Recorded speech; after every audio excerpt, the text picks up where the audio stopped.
Mesha, how you doing? So Final Fantasy XIV is less than a month away from the Endwalker expansion release, and I've come to realize, this late in the game, that Shadowbringers was a story with a roller coaster of emotions that we didn't deserve, yet was sorely needed, like a hot bowl of gumbo on a cold winter's night. I came back to Final Fantasy XIV in the beginning of August this year due to issues with other games, cheaters, mismanaged content, and lackluster launches. Needless to say, my enjoyment level of FF14 has been through the roof. During some of my live streams of FF14 on Twitch, I've had people ask me, is the hype around FF14 real? Is it really that good? This is due in part to the massive flood of World of Warcraft players and content creators now playing FF14. As someone who has played MMOs since the days of EverQuest, a World of Warcraft veteran himself, and having previously played FF14, I figured it was time to give my answer to this question, Sha. But, as I mentioned earlier, I live stream over on Twitch. You can find me live Tuesday, Wednesday, and Thursday morning from 8 a.m. to 12 p.m. and on Sunday from 7 a.m. to 12 p.m. Link to my channel in the description below. With that said, let's have a talk, Sha. For new players to Final Fantasy XIV story, the base game, A Realm Reborn, the story will be slow and sluggish. But don't despair. This is part of much needed world building to set up for the following expansions. From there, the stories take off, and your Warrior of Light faces one adventure after another, along with a cast of characters that become just as important as your character. Some are more memorable and impacting than others. In those expansions, you will come to see the city of Ishgard and participate in the Dragon Song War. You'll also participate in the freedom of Alamigo and eventually journey through space and time to save another world. I found the story to be impactful and my main focus of enjoyment in FF14. While other MMOs, take WoW for instance, has a story, it tends to be a bit jumbled and sometimes disconnected as it's told through many sources outside of the game, and at most times doesn't fully wrap up the story but just leaves you to speculation. At times, you would be at a loss to understand the context of what is also transpiring. FF14 does an amazing job keeping the story front and center while offering side quests that further expands on the world building, such as class quests, content unlocks like raids, trials, relic weapons, etc., while finishing the story and not leaving you with a mystery. Much like traditional MMOs, FF14 revolves around hotbar button mashing. However, a lot of classes incorporate a combo system to make actions and class performance a little intuitive. FF14 uses a slower global cooldown system set at 2.5 seconds.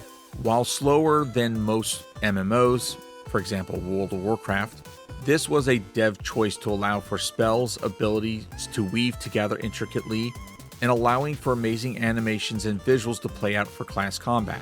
In A Realm Reborn, during the leveling process, the combat will feel slow, but as you progress through Heavensward onward, you'll find as more abilities and spells add on to your character, the 2.5 global cooldown is just right when you get to endgame combat.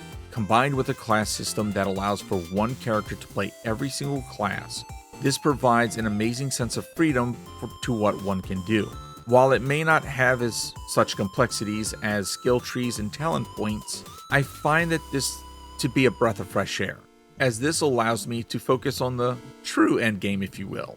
You know, glamour. All jokes intended though, because we all know, it's not how you play, but how you look that matters, Sha. Along with the combat, one thing that helps FF14 is its visuals.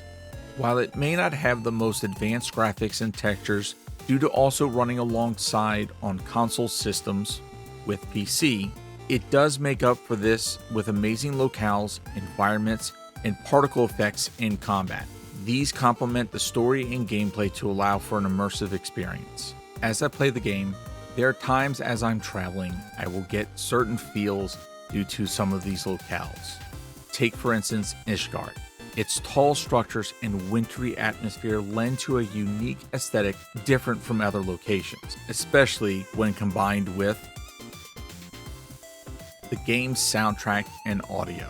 You will find hardly any Final Fantasy fan that doesn't have a favorite song or theme from any installment in the franchise, and FF14 is no different. With such longtime FF composers such as Nobuo Uematsu, Naoshi Mizuta, and Soken Masayoshi, I hope I said that right, they bring both orchestral and rock tracks that elevate the story and gameplay to invoke emotions during cutscenes, boss fights, or just exploring the world.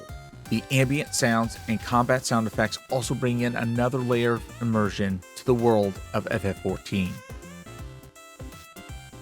Another pillar to the FF14 experience is the community.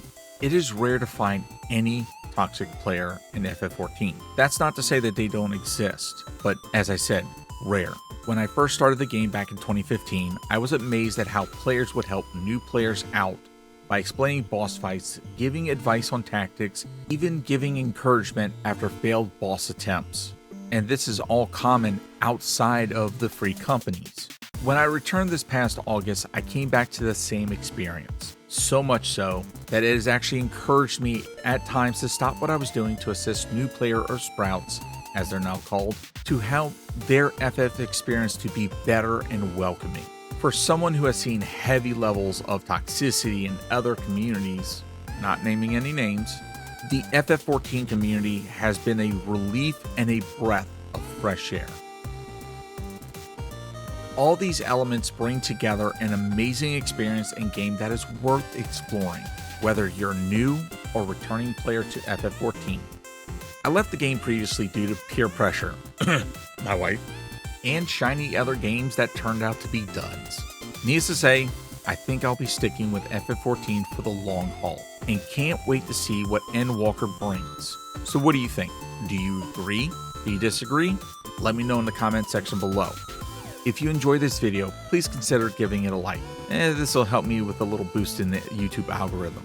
If you're interested to see more content, consider smacking that subscribe button. Until next time, mes chers, you have a good day, yeah.